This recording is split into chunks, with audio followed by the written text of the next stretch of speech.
Morning. Good morning everyone. Naalala ko yung pangatanan ba? May mga tanong lang talaga ako na ibang-iba na talaga ang mga kabataan ngayon, no?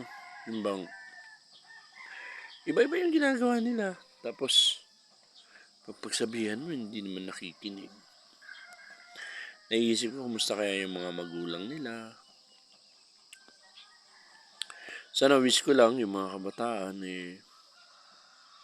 maisip nila na naghihirap yung mga magulang nila para makapag-aral sila. Sana ayusin nila pag-aaral nila. Sana makapagtapos sila. No, kasi may mga panahon naman talaga na dapat ika nga ba tayo minis, may mga takdang panahon, may mga tamang panahon na pwede na sila mag-girlfriend, pwede na sila mag-asawa.